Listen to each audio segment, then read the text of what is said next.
നമസ്കാരം. NCERT 12ാം class video സീരീസിലേക്ക് എല്ലാവർക്കും സ്വാഗതം. 12th സ്റ്റാൻഡേർഡിലെ ഹ്യൂമൻ റീപ്രൊഡക്ഷൻ അഥവാ മനുഷ്യ പ്രത്യുൽപാദനം എന്ന് പറയുന്ന ചാപ്റ്ററിനെ കുറിച്ചുള്ള 3ാമത്തെ വീഡിയോ ആണിത്. എക്സാംസിന് സ്ഥിരമായി ക്വസ്റ്റ്യൻ വരുന്ന ഒരു ചാപ്റ്ററാണ്, വളരെ ഇമ്പോർട്ടൻ്റ് ആണ്. അതുകൊണ്ട് ഇതിൻ്റെ ആദ്യത്തെ പാർട്ട് കാണാത്തവരുണ്ടെങ്കിൽ അതുകൂടെ കാണുക. ലിങ്ക് ഡിസ്ക്രിപ്ഷൻ ബോക്സിൽ കൊടുത്തിട്ടുണ്ട്.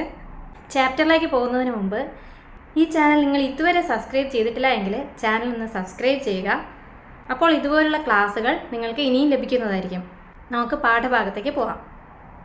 ബീജസംയോഗം അഥവാ ഫെർട്ടിലൈസേഷനും ഉള്ളിലുറപ്പിക്കൽ അഥവാ ഇംപ്ലാന്റേഷനും.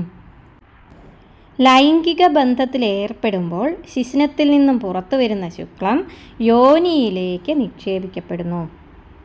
ഇതിനെയാണ് ബീജാധാനം അഥവാ ഇൻസെമിനേഷൻ എന്ന് വിളിക്കുന്നത്.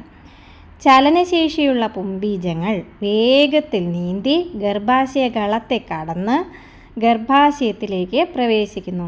അവസാനം അണ്ഡവാഹിയിൽ, അതായത് ഫലോപ്പിയൻ ട്യൂബിലുള്ള ഇസ്തുമസും ആംപ്യുളയും യോജിക്കുന്ന ഭാഗത്ത്, അതിനെയാണ് ആംപ്യുലറി ഇസ്തുമസ് ജംഗ്ഷൻ എന്ന് പറയുന്നത്, ആ ഭാഗത്ത് എത്തിച്ചേരുന്നു. അപ്പോൾ ചലനശേഷിയുള്ള പുംബീജങ്ങൾ എവിടെ എത്തിച്ചേരുന്നു? ആംപ്യുലറി ഇസ്തുമസ് ജംഗ്ഷൻ അല്ലെങ്കിൽ ഇസ്തുമസും ആംപ്യുലയും യോജിക്കുന്ന ഭാഗത്ത് എത്തിച്ചേരുന്നു. എല്ലാ ലൈംഗിക ബന്ധങ്ങളും ബീജസംയോഗത്തിലും ഗർഭധാരണത്തിലും എത്തിച്ചേരുന്നില്ല. ബീജസംയോഗം നടക്കണമെങ്കിൽ ഈ പുംബീജത്തിന് നല്ല ചലനശേഷി ഉണ്ടായിരിക്കണം. അതുപോലെ തന്നെ അത് എഗ്ഗിൻ്റെ ലെയേഴ്സിനൊക്കെ നല്ലപോലെ പെനിട്രേറ്റ് ചെയ്തു പോകാനുള്ള കഴിവൊക്കെ അതിന് ഉണ്ടായിരിക്കണം. അണ്ഡാശയത്തിൽ നിന്നും ഉത്സർജിക്കപ്പെടുന്ന അണ്ഡം ആംപ്യുലറി ഈസ്തുമസ് സന്ധിയിൽ എത്തിച്ചേരുകയും അവിടെ വെച്ച് ബീജസംയോഗം നടക്കുകയും ചെയ്യുന്നു. അപ്പോൾ എവിടെ വെച്ചാണ് ബീജസംയോഗം നടക്കുന്നത്? അത് അണ്ഡവാഹി കുഴൽ അഥവാ ഫലോപ്പിയൻ ട്യൂബിലുള്ള ആംപ്യുലറി ഈസ്തുമസ് ജംഗ്ഷൻ, ആംപ്യുലറി ഈസ്തുമസ് സന്ധിയിൽ വെച്ചിട്ടാണ് ബീജസംയോഗം നടക്കുന്നത്. പുംബീജവും അണ്ഡവും സംയോജിക്കുന്ന പ്രക്രിയയാണ് ബീജസംയോഗം.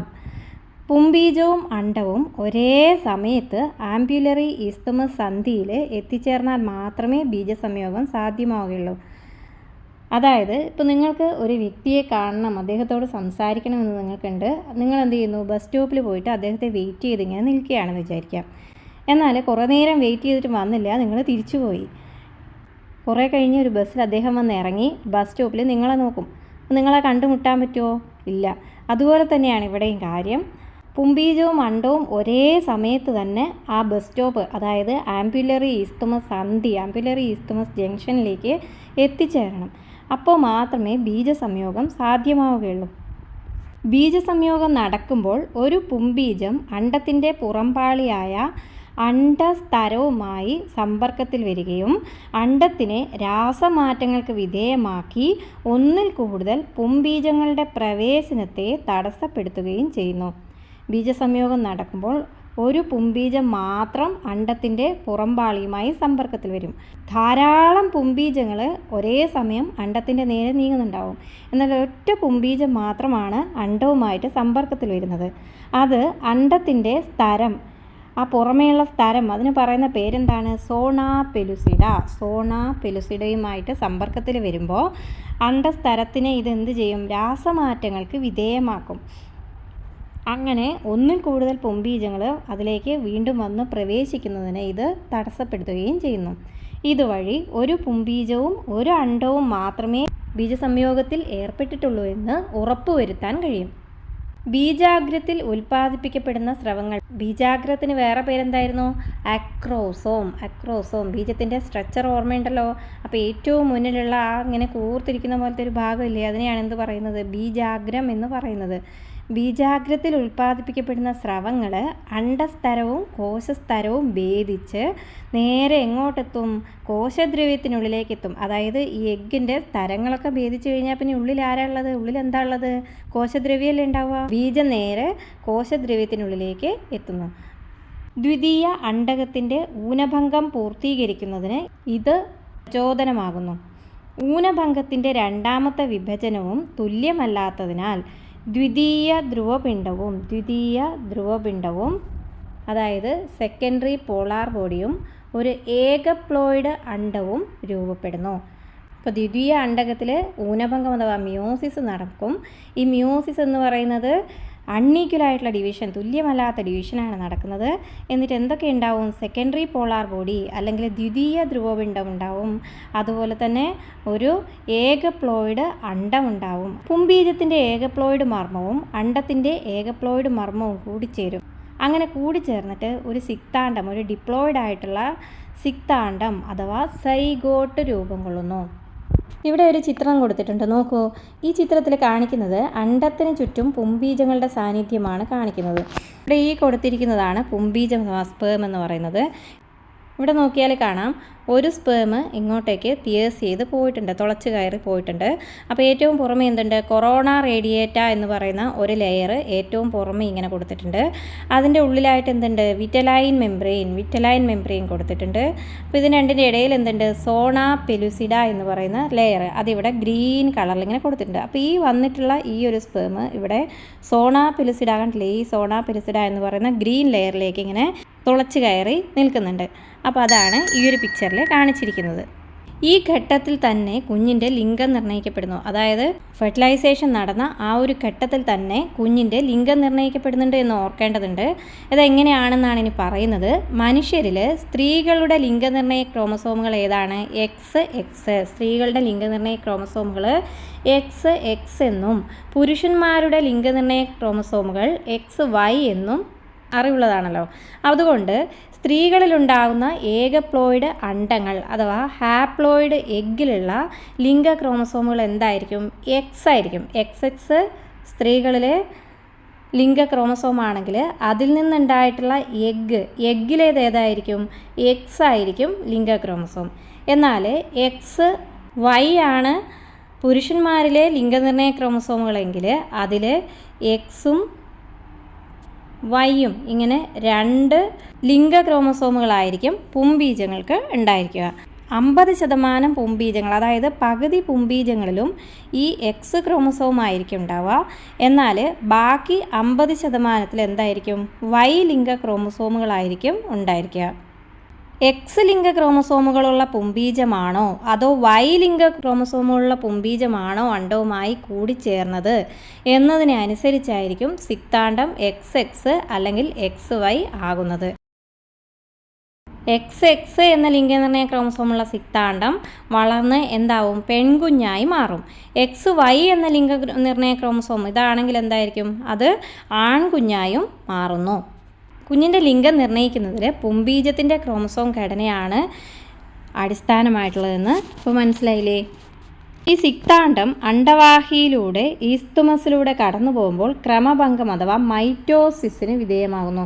സിക്താണ്ഡം ഈസ്തുമസിലൂടെ ഇങ്ങനെ കടന്നു പോകുമ്പോൾ അത് മൈറ്റോസിസിന് വിധേയമാകും. തുടർച്ചയായിട്ട് ഇങ്ങനെ മൈറ്റോസിസ് ഡിവിഷൻ അതിൽ നടക്കും. ഇങ്ങനെയുള്ള ഈ തുടർച്ചയായ വിഭജന പ്രക്രിയയെ പറയുന്ന പേരാണ് സിക്താണ്ഡഖണ്ഡനം അല്ലെങ്കിൽ ക്ലീവേജ് എന്നാണ് പറയുന്നത്.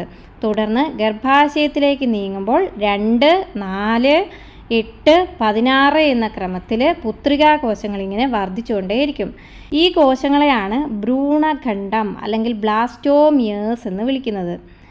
8 മുതൽ 16 വരെയുള്ള ഭ്രൂണഖണ്ഡങ്ങൾ ചേർന്ന കോശ സമൂഹമാണ് മോറുല എന്ന് അറിയപ്പെടുന്നത്. അപ്പോൾ മോറുലയിൽ എത്ര ഭ്രൂണഖണ്ഡം അല്ലെങ്കിൽ ബ്ലാസ്റ്റോമിയേഴ്സ് ഉണ്ടായിരിക്കും?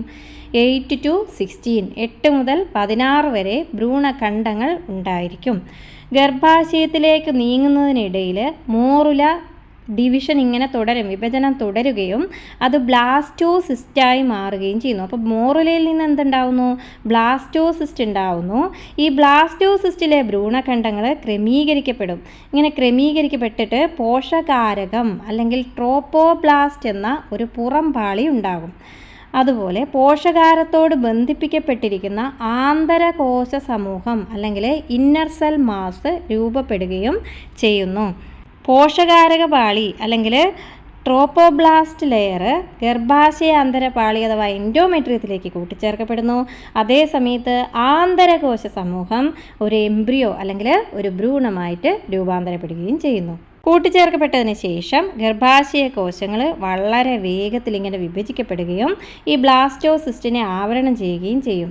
ഇതിൻ്റെ ഫലമായിട്ട് ബ്ലാസ്റ്റോസിസ്റ്റുകൾ ഗർഭാശയാന്തര പാളിയിൽ അങ്ങ് ഉറപ്പിക്കപ്പെടും. ഇതിനെയാണ് ഉള്ളിൽ ഉറപ്പിക്കൽ അഥവാ ഇംപ്ലാന്റേഷൻ എന്ന് പറയുന്നത്.